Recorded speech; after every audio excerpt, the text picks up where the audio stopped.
Student आज 10th class chemistry में अपने acid base and salt unit को आगे बढ़ा रहे हैं, जिसके अंदर अब तक हमने स्टडी किया था जनरल कंसेप्ट और एसिड्स के बारे में। आज देखो एसिड्स की हम कुछ प्रॉपर्टीज पढ़ेंगे, जिसमें हमने फिजिकल प्रॉपर्टीज को स्टडी किया था।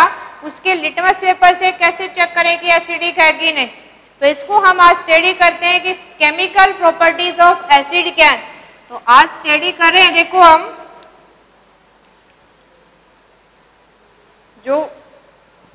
हम स्टडी करने जा रहे हैं, that is chemical properties of acids. हम कॉमनली स्टडी कर रहे हैं कि अगर जनरल एसिड सब्सटेंस को कंसीडर करके चले तो उस एसिडिक सब्सटेंस के केस में उनकी केमिकल प्रॉपर्टीज कैसी होंगी ना। तो केमिकल प्रॉपर्टीज ऑफ एसिड की बात करते हैं। फिजिकली हमने चेक कर दिया था कि उसकी टेस्ट कैसा है। तो अगर केमिकल प्रॉपर्टी की बात करें तो हम यहाँ केमिकल प्रॉपर्टीज के अंदर हम एसिड की केमिकल रिएक्शन स्टडी करेंगे, और इन्हीं रिएक्शंस में से आपका एग्जाम में क्वेश्चन बनता है कंप्लीट द फॉलोइंग रिएक्शंस की वे में, कि आपको इनकम्प्लीट रिएक्शन दी जाती है और आपको क्वेश्चन मिलता है कि कंप्लीट करो फॉलोइंग रिएक्शंस को। तो आपने एक इंडिविजुअल रिएक्शंस की तरह इसकी प्रॉपर्टीज को अच्छे से समझना है, ना कि डायरेक्ट की सारी कितनी प्रॉपर्टी पड़ी, कौन कौन सी है, ऐसे नहीं समझना। हमने देखना है कि एसिड में कौन सा सब्सटेंस डालें तो क्या प्रोडक्ट फॉर्मेशन होगा, उस सब्सटेंस के नेचर पे डिपेंड करता है। तो आपने पहले से माइंड में फिक्स करना है कि हमें रिएक्शंस को कंप्लीट करना सीखना है। हम हैज ए टॉपिक यहाँ पढ़ रहे हैं कि एसिड की कौन कौन सी प्रॉपर्टी शो करता है, किसके साथ रिएक्ट करेगा, कैसे रिएक्ट करता है, उसको हम रिएक्शंस के फॉर्म में लिखेंगे। तो हम फर्स्ट ऑफ ऑल अगर बात करें यहाँ, तो फर्स्ट रिएक्शन है इसकी when acid react with metals. यहां हमने देखना है कि एसिड मेटल के साथ कैसे करता है। तो जब भी आपसे जनरली पूछा जाए कि एसिड मेटल के साथ रिएक्ट करके क्या रिएक्शन देगा, तो आपने 10th लेवल तक अगर याद रखना है बोर्ड एग्जाम के बेसिस पे, तो याद रखेंगे हम कि जब भी किसी डाइल्यूट एसिड के अंदर, देखो डाइल्यूट एसिड जिसके अंदर हमने कुछ अमाउंट वाटर ऐड कर रखा है, या हम ये कहें कि वाटर का अमाउंट ज्यादा है और एसिड कम है, तो उसके लिए डाइल्यूट एसिड यूज करते हैं। अगर किसी भी मेटल्स को ऐड करेंगे यहाँ, तो आपने आंसर देना है कि मेटल को एसिड में डालने से क्या रिएक्शन होगी। हमें यहाँ मेटल साल्ट मिलेगा, क्या मिलेगा, metal salt along with hydrogen gas release होगी। और फर्स्ट लीटर पढ़ा था गैस के किससे रिप्रेजेंट करते हैं, अपवर्ड एरो से। तो ये तो जनरल रिएक्शन याद रखनी है, क्योंकि ये जनरल रिएक्शंस किसके लिए है आपकी, जब हमने यहाँ कोई भी एक्टिव मेटल यूज कर रखा है। अब माइंड में क्वेश्चन आता है एक्टिव मेटल कौन से, कि किस मेटल को हम एक्टिव मेटल्स कहेंगे। एक्टिव मेटल उसके लिए यूज करते हैं मेटल, वो मेटल कौन सा, metal that replace hydrogen from acid. यानी एक्टिव मेटल्स ऐसे के लिए यूज करेंगे जो हाइड्रोजन रिप्लेस कर रहे हैं, यानी जो रिएक्टिव मेटल्स हैं, कौन से हैं, रिएक्टिव मेटल्स, या कहें कि मेटल प्लेस्ड एबो हाइड्रोजन इन एक्टिविटी सीरीज। ये आपने देखना है, क्योंकि ये कंसेप्चुअल क्वेश्चन भी बन जाता है। एक तो डायरेक्ट क्वेश्चन बनता है कि which gas released when hydrogen, sorry which, एक क्वेश्चन आपका यहाँ कौन सा बनता है देखो, which gas released when metal added into dilute। एक क्वेश्चन तो देखो आपका ये बनता है कि अगर डाइल्यूट एसिड में आपने कोई भी मेटल डाला तो कौन सी गैस रिलीज हुई। जब आपको एसिड और मेटल का कोई भी नाम नहीं दे रखा, जब ना तो एसिड का नाम दे रखा है ना मेटल का दे रखा है, तो यहां आपने आंसर देना है हाइड्रोजन गैस इज रिलीज, यानी इसका आंसर क्या होगा, हाइड्रोजन गैस। एक सेकंड वन क्वेश्चन बन जाता है कि यहां आपका which metal give hydrogen gas on reacting with acid, कि एसिड के साथ रिएक्ट करके विच मेटल्स गिव हाइड्रोजन गैस। तो यहां अपना आंसर कौन सा हो जाएगा, क्या लिखोगे, एक्टिव मेटल्स। एक्टिव मेटल किसको बोलते हैं, जिस मेटल की पोजीशन एक्टिविटी सीरीज में हाइड्रोजन से ऊपर है ना। ये एक्टिविटी सीरीज क्या है अभी आपको बताते हैं, बाकी हम मेटल नॉन मेटल यूनिट में भी पढ़ेंगे इसको, थोड़ा सा मैं अभी अब बता देते हैं आपको। तो जो एक्टिव मेटल्स हैं वो डिस्प्लेस करेंगे। अगर एक्टिव मेटल्स का एग्जांपल देखें, हम ये कहें कि जिंक है, मैग्नीशियम है, या हम ये कहें कि आयरन है, जो रिएक्ट करते हैं पास में, वो रिएक्टिव मेटल क्या करेंगे, इजिली डिस्प्लेस करेंगे हाइड्रोजन को, और जो डिप्लेस कर पाते हैं वही क्या देंगे, हाइड्रोजन गैस। तो इसके ऊपर दो डायरेक्ट क्वेश्चन बन जाते हैं अपने कि कौन सी गैस रिलीज होगी, कौन सी गैस रिलीज होगी। और अगर जनरल आपने रिएक्शन याद रखनी है तो हम ये रिएक्शंस याद रखेंगे अभी, जो जनरल वे में अकॉर्डिंग टू एनसीईआरटी हमें याद रखनी है कि एसिड के अंदर मेटल डालेंगे तो मेटल साल्ट और हाइड्रोजन गैस निकलेगी, क्योंकि इसने ना तो मेटल की बात की है कौन सा है, और ना हमें ये कह रहा है कि कौन सी एसिड ली है, तो सिंपल हम कहते हैं कि हाइड्रोजन गैस निकलती है। और यहाँ सिंपली पूछ ले तो भी याद रखना है, इनडायरेक्टली पूछ ले कि कौन से मेटल डिस्प्लेस करेंगे, एसिड का नाम नहीं दे रखा है तो क्या लिखेंगे, एक्टिव मेटल्स। क्या लिखेंगे हम, एक्टिव मेटल्स। होते कौन से एक्टिव मेटल्स, जो हाइड्रोजन से एक्टिविटी सीरीज में ऊपर रखे गए।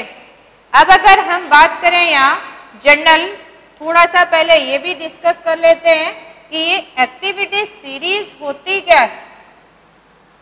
देखो एक तो हमने जनरल ये रिएक्शंस ध्यान रखनी है कॉमनली कि किसी भी मेटल्स को अगर एसिड में डालेंगे तो हाइड्रोजन गैस देगा, और इसी के लिए अगर एग्जांपल आप राइट अप करें, जैसे हमने जिंक ग्रेन्यूल्स ही यूज कर लिए, क्या यूज कर लिए हमने, जिंक ग्रेन्यूल्स जो सॉलिड पीसेस में मिलते हैं, और हमें डाइल्यूट सल्फ्यूरिक एसिड में डाल दिया अभी, तो यहाँ अपना प्रोडक्ट बनेगा।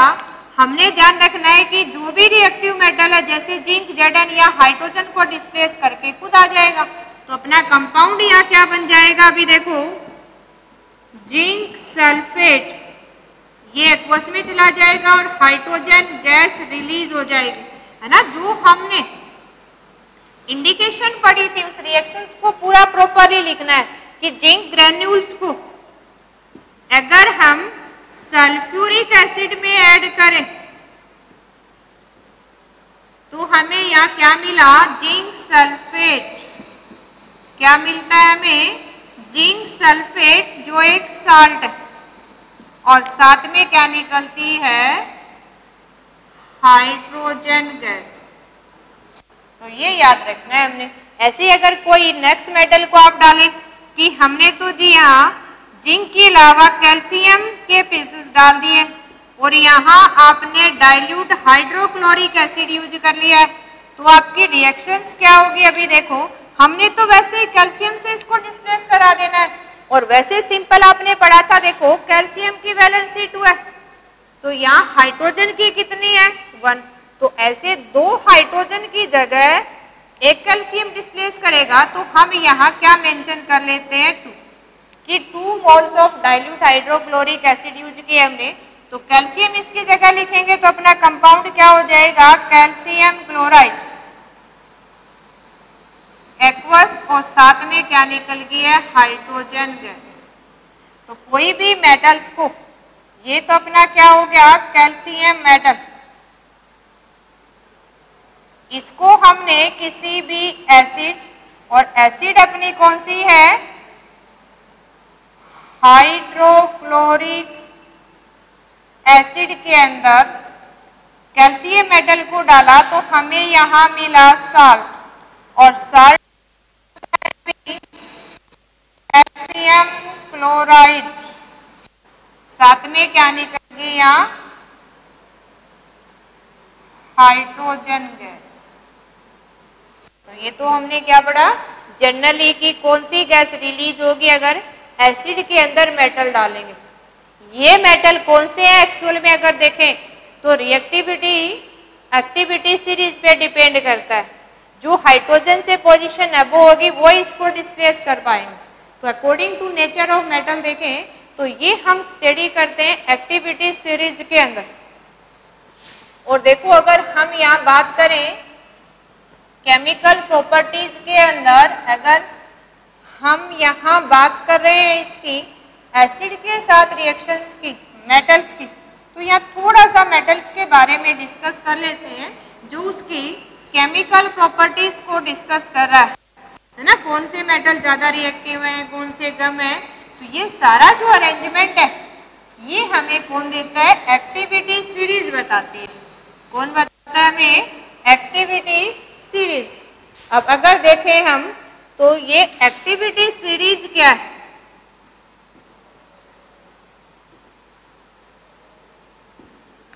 ये एक्टिविटी सीरीज या इसको कई बार हम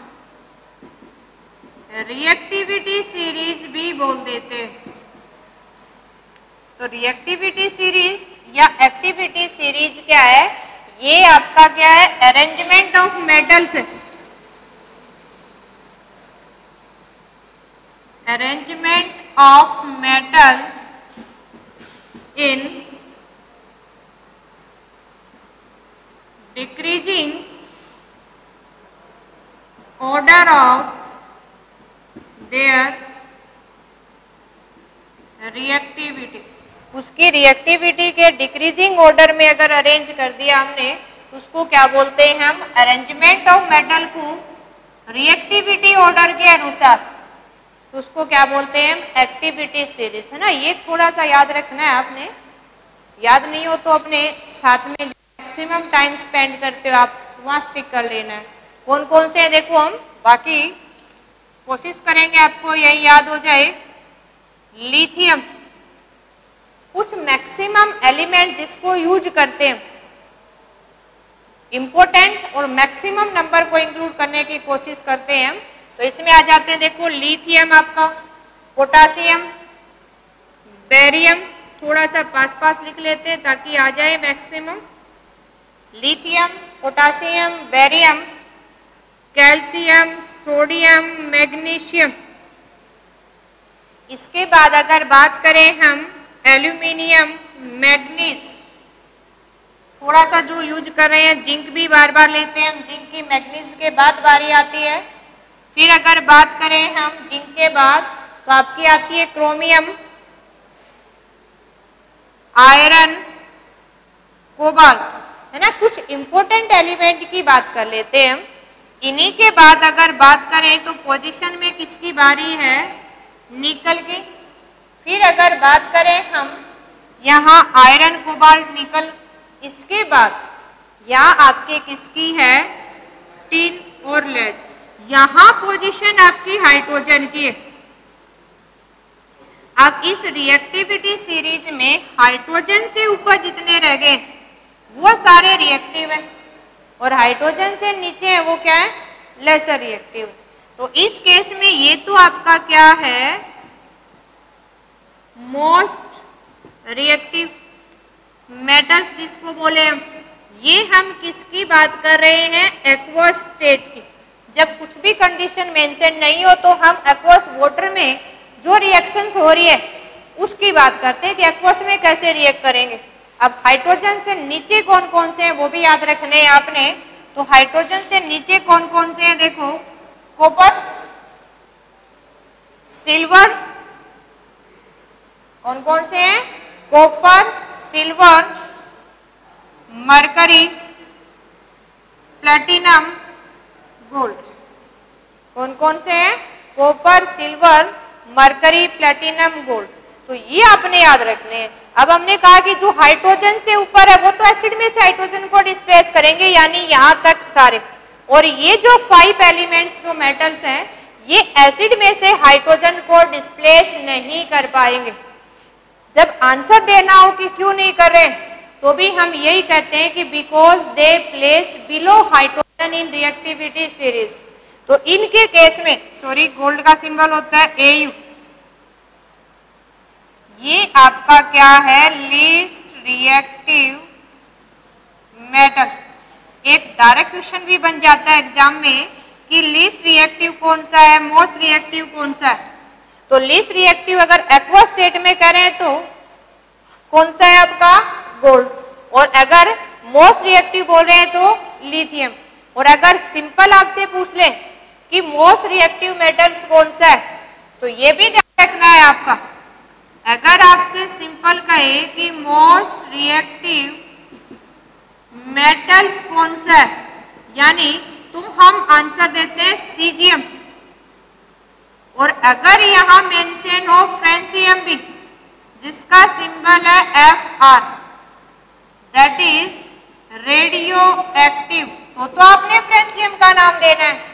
लेकिन फ्रेंसियम की life he with in day कुछ टाइम तक एग्जिस्ट करता है, तो इसको बहुत कम यूज करते हैं। दे रखा है तो फ्रेंसियम नहीं, मोस्ट रिएक्टिव सीजियम है।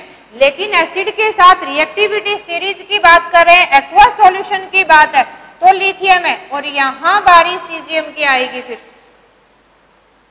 किसकी बारी आएगी? सीजियम। लेकिन ये भी लो मेल्टिंग के मेटल है, जनरली लिक्विड स्टेट में आ जाते हैं समर सीजन में, तो यहां हम इसकी बात नहीं करते हैं। अभी जो मेनली आपको एग्जिस्ट कर रहे हैं जनरली नॉर्मल टेम्परेचर्स पे सॉलिड स्टेट में, उनको एक्वा सॉल्यूशन में डिजोल्व करवा के रिएक्शन। अब याद कैसे रखेंगे? आप इनको याद रखने के लिए देखो, lithium, potassium, barium, calcium, sodium, magnesium, aluminium, manganese, zinc, chromium, iron, cobalt, निकल, टिन और लेड पीबी। इन सबको याद कैसे रखेंगे? देखो, हम सिंपल सीक्वेंस याद रखनी है। जैसे लिथियम है आपकी, इसको बोलते हैं पोटासियम, तो इसको बोलते हैं लिपो। क्या बोलेंगे हम? इनके लिए एक वर्ड यूज कर लेते हैं। लिथियम और पोटासियम के लिए हम लिपो वर्ड यूज कर लेते हैं। फिर हमने याद रखना है बेरियम और कैल्शियम के लिए, तो बेरियम और कैल्शियम के लिए हम वर्ड यूज कर लेते हैं बाका, और यहां हम इसको बोल देते हैं बाकी। लिपो बाकी आगे कैसे याद रखेंगे कि ना मांग, सोडियम के लिए क्या लिखते हैं? Na, सोडियम ना। मैग्नीशियम के लिए ना मांग। एल्यूमिनियम के लिए क्या लिखते हैं? आलू। लिपो बाकी ना मांग आलू। क्या कहेंगे? लिपो बाकी ना मांग आलू की आलू मत मांग। यहां तो क्या है देखो, ना मांग आलू में, मैं को बोल देते हैं में, आलू में। यहां है देखो जिंक, क्रोमियम, तो जिंक के लिए क्या यूज करें हम? जमीन। जिंक के लिए क्या यूज करेंगे हम? जमीन। आलू में जमीन, जमीन में आलू कितने हैं? करोड़ों आलू हैं। क्रोमियम के लिए क्या यूज करेंगे? आलू में जमीन करोड़ों। फिर क्यों? आयरन के लिए Fe है तो क्या यूज करते हैं? फिर कोबाल्ट के लिए क्यों यूज करते हैं? क्यों? लिपो बाकी ना मांग, आलू में जमीन करोड़ों। आलू पैदा हो रहे हैं तो वो जमीन करोड़ों की बिकती है, फिर क्यों नहीं? फिर क्या कहता है, फिर क्यों नहीं? क्या कहें, फिर क्यों नहीं?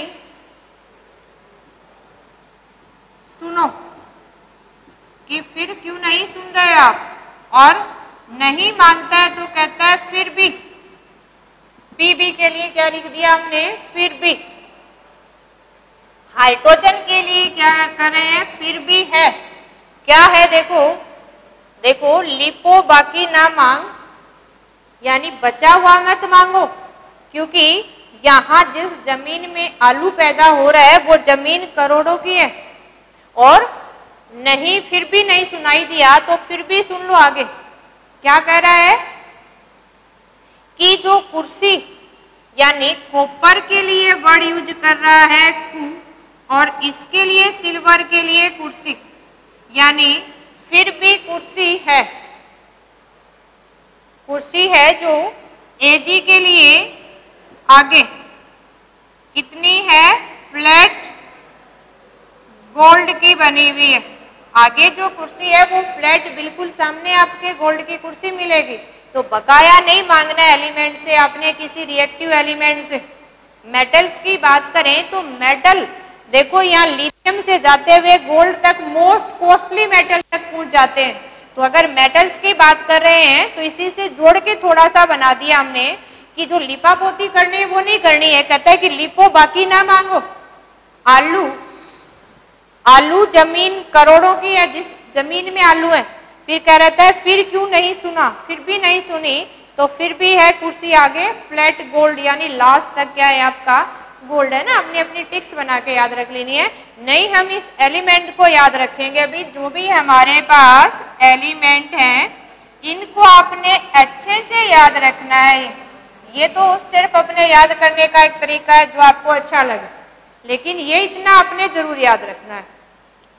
अब यहाँ जो इंपॉर्टेंट रिएक्शंस हमने करने हैं इनमें ये ध्यान रखना है, अगर ये मेटल्स आ जाए कोई भी और यहाँ आपको मेंशन मिल जाए डाइल्यूट सल्फ्यूरिक एसिड या फिर आपका हाइड्रोक्लोरिक एसिड, तो आपने क्या लिखना है इस केस में, नो रिएक्शंस लिखनी है। और कैसे मेंशन करोगे, जैसे आपका मिल जाए dilute sulphuric acid when react with copper complete the reactions, तो आपने देखना है कि रिएक्टिविटी सीरीज में जो जो मेटल हाइड्रोजन से बिलो है यहां आपको क्या करेगा, ये कॉपर एसिड में से हाइड्रोजन को डिस्प्लेस नहीं कर पाएगा। तो यहाँ आपने लिखना है कि नो रिएक्शंस, यहाँ आगे रिएक्शन पॉसिबल नहीं है। फिर क्वेश्चन बन जाएगी क्यों पॉसिबल नहीं है, तो आंसर क्या देना है कि कॉपर है वो एक्टिविटी सीरीज में हाइड्रोजन से बिलो है। तो क्या लिखेंगे, बिकॉज, आपने आंसर कैसे देना है, बिकॉज, यहाँ आप इस फॉर्म में लिखेंगे because copper placed below hydrogen in activity series. तो ये पोजीशन हमने लिखनी है इसकी, कि पोजीशन इसकी हाइड्रोजन से नीचे है, इसलिए एसिड में से हाइड्रोजन को डिस्प्लेस नहीं कर पाएगा। ऐसे आपको ये दे दिया कि डाइल्यूट सल्फ्यूरिक एसिड के अंदर यहाँ आपका ऐड कर दिया इन्हीं में से कोई भी मेटल्स, जैसे यहाँ आपका दे रखा हो सिल्वर, तो भी आपने क्या लिखनी है, नो रिएक्शन। क्यों नहीं है, क्योंकि सिल्वर की पोजीशन भी नीचे है। और इनमें से अगर कोई भी मेटल दे रखा है आपका, जैसे यही रिएक्शन ये दे दे कि dilute sulphuric acid when react with, इनमें से कोई भी एक मेटल ले लेते हैं हम, जैसे यहाँ डाल दिया हमने Fe सॉलिड, तो ये आपस में रिएक्ट करके यहाँ देखना, आपने याद रखना है कि आयरन की पोजीशन तो हाइड्रोजन से पहले ही आ ली है। तो आयरन क्या करेगा, इसको डिस्प्लेस, और हमें क्या मिल जाएगा, FeSO4 और हाइड्रोजन गैस इज रिलीज्ड। ये कहे कि वाही गिव हाइड्रोजन गैस वाही डिस्प्लेस, यानी इसके ऊपर क्वेश्चन ये भी बन जाता है, वाही iron give hydrogen gas on reacting with dilute sulphuric acid, कि डाइल्यूट सल्फ्यूरिक एसिड के साथ हाइड्रोजन गैस क्यों दी आयरन ने, तो भी आंसर क्या लिखना है हमें, because iron placed above hydrogen in reactivity series में हाइड्रोजन से ऊपर है, इसलिए हम इसको क्या कहेंगे कि आयरन प्लेस्ड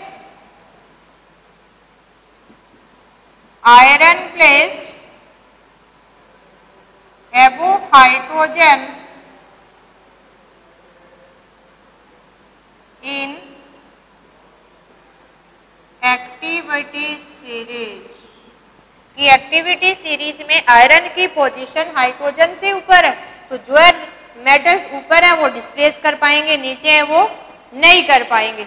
अब देखो अगर हम एसिड की बात करें तो थोड़े से एक रिएक्शन और पढ़ लेते हैं हम।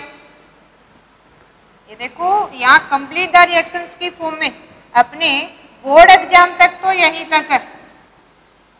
अब अगर हम इंपॉर्टेंट रिएक्शंस की बात करें अकॉर्डिंग टू, अगर हमें एनटीएससी को क्लियर करना है, किसी ओलंपियाड टेस्ट को हमें अच्छे मार्क्स लेने, तो हम कुछ इंपॉर्टेंट रिएक्शंस इसको थोड़ा सा आगे बढ़ा रहे हैं। अगर हम बात करें देखो इन्हीं से रिलेटेड कुछ इंपॉर्टेंट एनटीएससी से रिलेटेड हम बात करें, तो ये अगर हम बात करें किसी भी एसिड से रिलेटेड, यानी अगर हम ये देखें यहां हम यूज करें डाइल्यूट नाइट्रिक एसिड, देखो यहां आपने एक याद रखना है नाइट्रिक एसिड से, नाइट्रिक एसिड क्या है, एसिडिक नेचर भी है, और जैसे रेडॉक्स पढ़ा था हमने वो उसी तरह ये ऑक्सीडाइजिंग एजेंट का भी काम करता है, यानी हमें ये नेसेंट ऑक्सीजन भी देगा और एसिडिक है इसलिए H आयन भी प्रोवाइड करेगा ये सॉल्यूशन में। तो दो तरह का नेचर शो करता है, इन्हीं दो तरह के नेचर से इस रिएक्शन चेंज हो जाती है। हम याद रखेंगे कि डाइल्यूट HNO3 में अगर आप मैग्नीज या आप मैग्नीशियम डालेंगे तो आपने सेम रिएक्शन दिखानी है। अकेले दो ही हैं, ये अकेले दो ही मेटल्स हैं जो ये रिएक्शन शो करेंगे आपकी, यानी अगर डाइल्यूट HNO3 में आपने मैग्नीज या मैग्नीशियम को डाला तो अपनी रिएक्शंस कंप्लीट कैसे होगी, देखो प्रोडक्ट क्या बनेगा, अभी इसी का नाइट्रेट और हाइड्रोजन गैस हम +2 में अगर यूज करें तो नाइट्रेट बन गया है और हाइड्रोजन गैस इज रिलीज। ये मैग्नीशियम है तो मैग्नीशियम का nitrate and hydrogen gas is release. यहाँ इन्हीं के 2 मोल हमने यूज कर लिए, तो ये तो किसकी वजह से है, due to special nature of manganese and magnesium. लेकिन अगर हम नेक्स्ट टाइप की रिएक्शन करें, अगर हमने डाइल्यूट HNO3 के अंदर यहाँ कोई भी रिएक्टिव मेटल डाल दिया, जिंक यूज करें हम या जिंक की जगह आप कोई भी रिएक्टिव मेटल यूज करें,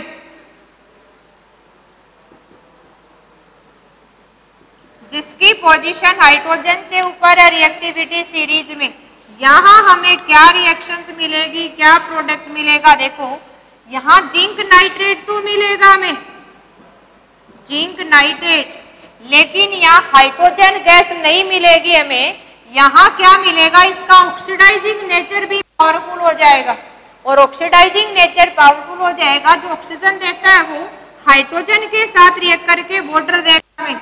और इसके साथ ये ध्यान रखना, अगर रिएक्टिव मेटल है तो यहाँ गैस निकलेगी अभी नाइट्रस ऑक्साइड,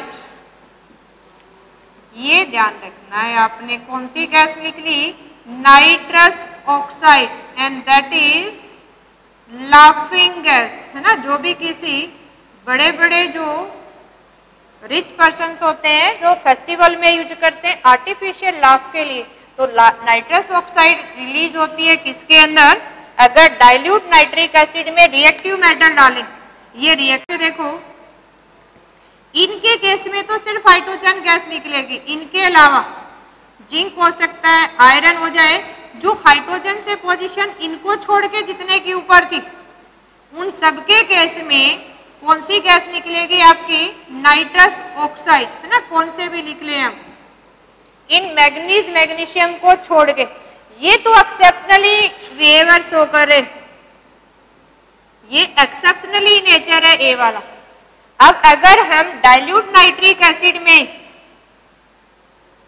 देखो, डाइल्यूट नाइट्रिक एसिड के अंदर अगर हम कोई भी लेसर रिएक्टिव मेटल सिल्वर या गोल्ड डाल दें, या हम ये कहें कि लेसर रिएक्टिव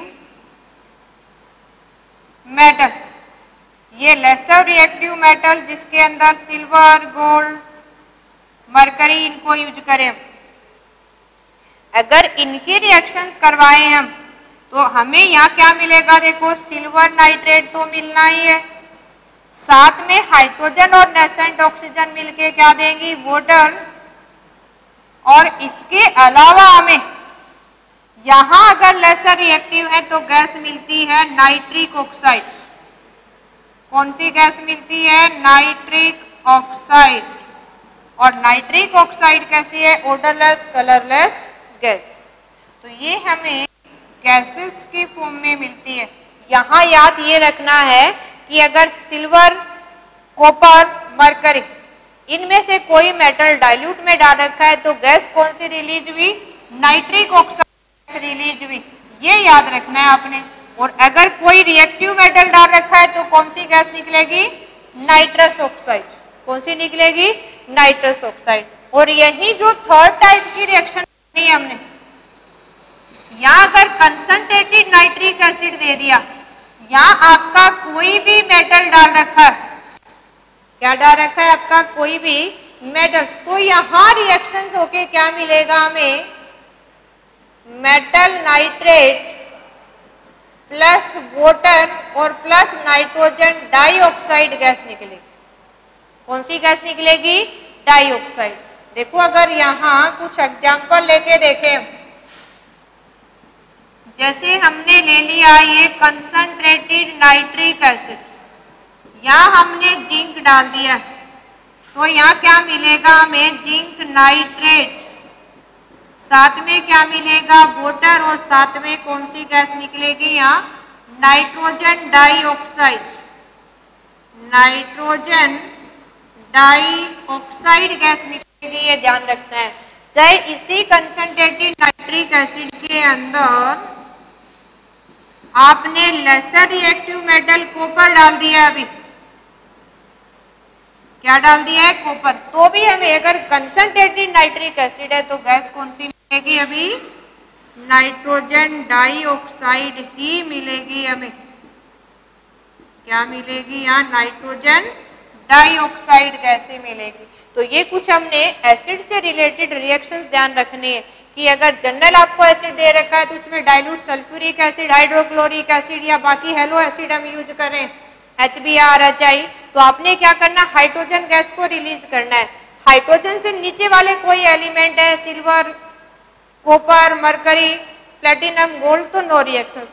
लेकिन ये स्पेशल केस दे दिए तो याद रखना है नाइट्रिक एसिड के केस में, क्योंकि नाइट्रिक एसिड बाकी एसिड की बजाय कुछ स्पेशल नेचर शो करती है।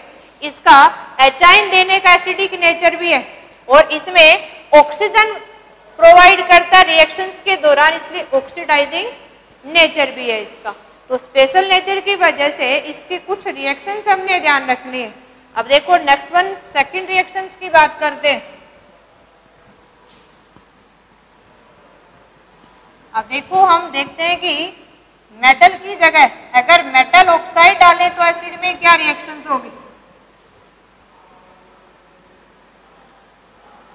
यानी सेकंड वन रिएक्शंस की बात करें अगर हम, तो सेकंड रिएक्शंस लिखे हम, when metal oxide react with acid, तो क्या मिलेगा हमें, देखो मेटल साल्ट उसी मेटल का एनाइन के साथ साल्ट मिलेगा और साथ में क्या मिलेगा हमें, वाटर, क्योंकि यहाँ मेटल की जो साथ में ऑक्साइड है, एसिड से जो H निकल रहा है वो किस में चेंज हो गया है, वाटर के अंदर।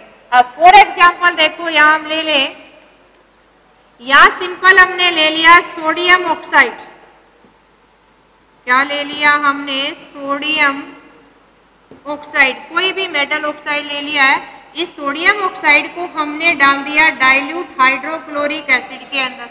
हमने क्या करना है कि रिएक्टिव मेटल तो हाइड्रोजन को डिस्प्लेस करेगा, ये हाइड्रोजन और ऑक्सीजन मिलके क्या बना देंगे, वाटर। तो यहाँ रिएक्शन देखो, 2 सोडियम है तो 2 मोल यूज करेंगे, प्रोडक्ट क्या बन गया अभी अपना, सोडियम क्लोराइड टू मेटल का साल्ट, यानी जो मेटल का ऑक्साइड है उसको एसिड के एनाइन के साथ रिएक्ट करवा देना है। 2 सोडियम थे तो हमें 2 मोल मिल जाएंगे, इसके ये हाइड्रोजन और ऑक्सीजन मिलके आपको क्या दे देंगे, वाटर। यानी यहाँ आपको क्या मिल गया है, साल्ट, जिस मेटल का ऑक्साइड था सोडियम, एसिड वाला एनाइन यानी सोडियम, और साथ में क्या रिलीज हो रहा है, वाटर। तो कोई भी एसिड आपको गिवन हो, जैसे यहाँ आपको दे दे कि कॉपर ऑक्साइड जो आपको ब्लैक पाउडर की फॉर्म में मिलता है, अगर इसको हमने ऐड कर दिया डाइल्यूट हाइड्रोक्लोरिक एसिड के अंदर, कैल्शियम की बैलेंस या कॉपर की भी +2 में एग्जिस्ट कर रहा है, तो यहाँ रिएक्शंस क्या हो जाएगी, देखो आपकी ये तो बन जाएगा क्यूप्रिक क्लोराइड के अंदर, क्यूप्रिक क्लोराइड, और साथ में क्या बनेगा, वाटर। और अगर क्यूप्रिक क्लोराइड एक्वस स्टेट में है तो ये हमें मिल जाता है ब्लूइश ग्रीन कलर। देखो ये इसलिए मेंशन कर रहे हैं, कई बार डायरेक्ट क्वेश्चन बन जाता है कि अगर ब्लैक पाउडर है आपका और डाइल्यूट एसिड में डाला तो ब्लूइश में चेंज हो गया, तो आपकी कौन सी एसिड, तो याद रखेंगे कॉपर का अगर पाउडर ऑक्साइड है तो ब्लैकिश कलर में मिल रहा है, और अगर क्लोराइड सल्फेट एक्वस स्टेट में आएगा तो ब्लूइश ग्रीन कलर में आ जाता है। तो ये आपने डायरेक्ट कोई भी मेटल ऑक्साइड दे सकते हैं, कोई भी आपकी एसिड, आपने क्या बनाना है, उसी मेटल का साल्ट एसिड के पीछे वाले एनाइन को ऐड करके, देखो ऑक्सीजन और हाइड्रोजन को मिला के तो वाटर, पीछे वाले को उनकी वैलेंसी के अनुसार आपने ऐड कर देना है। तो सिंपल है, यहाँ कोई एक्सेप्शन नहीं है। नेक्स्ट अगर रिएक्शंस की बात करें तो नेक्स्ट करते हैं कि how acid react with carbonate और बाइकार्बोनेट। तो थर्ड वन रिएक्शंस की बात करते हैं, देखो हम कि कैसे एसिड कार्बोनेट और बाइकार्बोनेट के साथ कैसे रिएक्ट करेगा। तो रिएक्शन राइट करते हैं अपनी third one, when acid react with metal carbonate salt दे रखा है, चाहे आपका क्या दे रखा है, मेटल बाइकार्बोनेट, तो हमें क्या प्रोडक्ट मिलेगा, चाहे कार्बोनेट साल्ट यूज कर रखा हो चाहे बाइकार्बोनेट, प्रोडक्ट क्या रहेगा अपना सेम। यहाँ हमें मिलेगा साल्ट, क्या मिलेगा हमें, जिस एसिड का नाइन है उसी का मेटल के साथ साल्ट। यहाँ जो गैस रिलीज होगी वो carbon dioxide gas along with water, ये सेम रखना है। और यहाँ अपना क्वेश्चन पुटअप हो जाता है कि कौन सी गैस रिलीज होगी, तो ये याद रखना है आपने, कार्बन डाइऑक्साइड गैस रिलीज होगी जब भी आप कार्बोनेट या बाइकार्बोनेट साल्ट को डालेंगे। एक चीज ध्यान रखनी है आपको कि metal carbonate only alkali and alkaline metals form bicarbonate. सारे मेटल्स की नहीं बना सकते आप बाइकार्बोनेट, सिर्फ एल्कली मेटल्स या फिर एल्कलाइन मेटल बनाएंगे ना, जो हम पीरियोडिक टेबल में पढ़े थे। एल्कली मेटल्स आपके कौन कौन से हैं, सोडियम है, पोटासियम, रुबिडियम, सीजियम। और एल्कलाइन कौन से हैं अपने, मैग्नीशियम, कैल्शियम, स्ट्रोंशियम या बेरियम। इन्हीं मेटल्स के बाइकार्बोनेट एग्जिस्ट करते हैं। अब देखो रिएक्शन राइट करके देखते हैं। आपने कोई भी एसिड ले ली, लेट हम यूज कर लेते हैं, या डाइल्यूट सल्फ्यूरिक एसिड, इसके अंदर हमने ऐड कर दिया सोडियम कार्बोनेट। क्या रिएक्शन होगी? हमने साल्ट बनाना है एसिड का एनाइन और मेटल को मिला के, तो साल्ट क्या बन गया यहाँ पे? Sodium sulphate. पीछे क्या रह गया देखो? हाइड्रोजन और CO3। तो एक तो यहाँ से आपने निकाल ली CO2 गैस, कार्बन और 2 ऑक्सीजन, एक ऑक्सीजन बच गई है, वो क्या किस फॉर्म में निकल रही है? वाटर की फॉर्म। तो यहाँ कौन सी गैस रिलीज हो रही है? Carbon dioxide. जिस मेटल का कार्बोनेट लोगे उसी मेटल का साल्ट बनेगा। यहाँ हमने सल्फ्यूरिक एसिड को यूज किया, सोडियम कार्बोनेट साल्ट के साथ रिएक्ट करवाया, तो हमें यहाँ क्या मिला? Sodium sulphate. क्या मिला हमें? Sodium sulphate. और साथ में कौन सी गैस निकल गई? Carbon dioxide along with water. तो यहाँ अपने ध्यान रखना, अगर कोई बाइकार्बोनेट ले लें, मान लो यही डाइल्यूट सल्फ्यूरिक एसिड है, और यहाँ हमने रिएक्ट करवा दिया अभी पोटासियम बाइकार्बोनेट साल्ट के साथ, तो हम इसके 2 मोल यूज करेंगे, क्योंकि सल्फेट का -2 है। ये हमें साल्ट क्या मिल जाएगा अभी? Potassium sulphate aqueous. बाकी वही 2 हाइड्रोजन और CO2 हो गई है, तो अपनी कौन सी गैस निकल जाएगी? यहाँ पे देखो, अभी अगर आप देखें तो हमारी यहाँ गैस निकलेगी CO2 gas along with water. तो ये ध्यान रखना है हमने कि कौन सी गैस रिलीज होगी आपकी? Carbon dioxide. चाहे आपका कार्बोनेट साल्ट है, चाहे आपका बाइकार्बोनेट साल्ट है।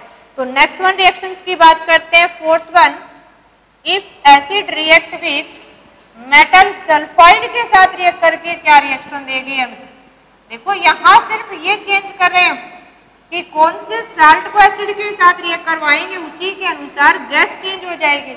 साल्ट और वाटर क्या रहेगा? सेम।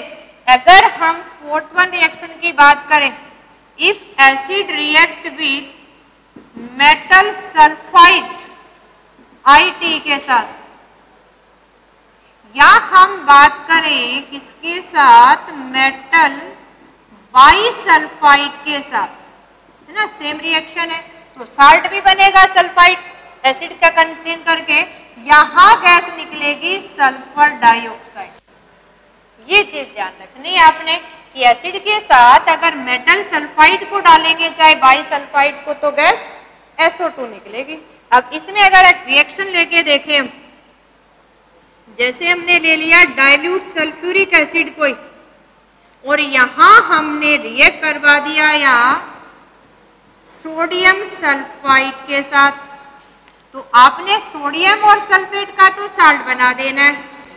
सोडियम सल्फेट, देखो ये वाला एनाइन ये सोडियम के साथ मिलके बन गया सोडियम सल्फेट। हाइड्रोजन और ऑक्सीजन ने मिलके क्या बना दिया आपका?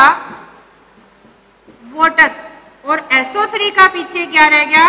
SO2। यानी गैस कौन सी निकली? Sulphur dioxide. तो ये याद रखना है आपने, किसी मेटल सल्फाइड के अंदर, जैसे मान लो आप ये कहो कि हमने तो जी डाइल्यूट हाइड्रोक्लोरिक एसिड ले लिए, और डाइल्यूट हाइड्रोक्लोरिक एसिड के अंदर कोई भी हमने मान लो कैल्शियम सल्फाइड डाल दिया अभी, तो कैल्शियम सल्फाइड ने अपने कैल्शियम और क्लोरीन को रिएक्ट करवाना है। बाकी रिएक्शन ही होगी, कैल्शियम की वैलेंसी 2 है, तो यहाँ हम 2 मोल यूज कर लेंगे, तो अपना साल्ट तो क्या बन गया? Calcium chloride. साथ में क्या निकलेगी? SO2 gas along with water. तो गैस कौन सी निकलेगी? चाहे किसी मेटल का सल्फाइड है, सल्फर डाइऑक्साइड। देखो नेक्स्ट करते हैं, अगर यहाँ एसिड के साथ अगर 5th वन रिएक्शंस की बात करें, कोई भी मेटल हम सल्फाइड डाल दें तो क्या होगा? तो सिर्फ अपनी क्या बदलेगी? गैस बदलेगी कि कौन सी गैस रिलीज करवाएंगे। यानी अगर कोई भी एसिड रिएक्ट कर रही है किसके साथ? मेटल सल्फाइड के साथ। सल्फाइड, सल्फाइड मीन्स S-2, तो हमें क्या मिलेगा? देखो साल्ट के साथ यहाँ जो गैस रिलीज होगी वो हाइड्रोजन सल्फाइड होगी। हाइड्रोजन सल्फाइड इस गैस से आप सब वाकिफ है, सबने पता है ये कौन सी गैस है, सबने स्मेल किया है, that is rotten egg smell, है ना। पोल्ट्री हाउस के पास सबने देखा है जो फोल स्मेलिंग गैस आ रही है वही कौन सी है आपकी, रोटन एग स्मेल। तो ये अपनी अगर रिएक्शन देखें, प्रोडक्ट क्या बनाना है, साल्ट और हाइड्रोजन सल्फाइड। तो रिएक्शन देखो, देखते हैं। अगर हमने यहाँ ले लिया डाइल्यूट हाइड्रोक्लोरिक एसिड, यहाँ हम मेटल ले लेते हैं आयरन सल्फाइड। कौन सा साल्ट डाला हमने, आयरन सल्फाइड यूज कर रहे हैं। और यहाँ रिएक्शंस क्या हो जाएगी, देखो हमने तो मेटल का साल्ट बनाना है, आयरन भी फेरस और फेरिक फॉर्म में एग्जिस्ट करता है, तो हम 2 मोल यूज कर लें। तो ये क्या आपका, और यहाँ देखो सॉरी क्लोराइड का साल्ट बनाना है, हमने एसिड वाला 9 लेना है, तो ये तो बन गया आपका फेरिक क्लोराइड। पीछे क्या रहेगा अभी, हाइड्रोजन सल्फाइड गैस जो रिलीज हो रही है रोटन एग स्मेल के साथ। सेम आप ले सकते हैं कि आपने यहाँ डाइल्यूट सल्फ्यूरिक एसिड के साथ यहाँ ऐड कर दिया है जिंक सल्फाइड, तो आपका जिंक और सल्फेट तो साल्ट बना देगा, क्या बन गया अभी, जिंक सल्फेट एक्वस, और साथ में क्या बन गया है, हाइड्रोजन सल्फाइड गैस। तो आपने याद रखना है कि गैस कौन सी रिलीज हो रही है, hydrogen sulphide. Last one reaction देखते हैं इसकी, कॉमन रिएक्शंस। और वो रिएक्शंस कौन सी है, अगर एसिड के अंदर हम कोई भी बेस डाल दें तो क्या रिएक्शंस होगी, देखो हम जनरल नेम रिएक्शंस के फॉर्म में भी स्टडी कर चुके हैं। When acid react with base it form salt and water.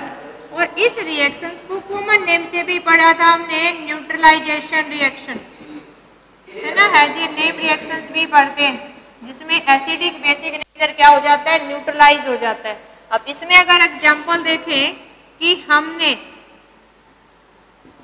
Dilute hydrochloric acid में हमने एक्वस एल्कली यूज कर लिया है NaOH, तो हमने क्या करना है, कैटाइन एनाइन को मिलाना है और क्या प्रोडक्ट बन जाएगा, यहाँ सोडियम क्लोराइड और साथ में क्या रिलीज हो गया, वाटर।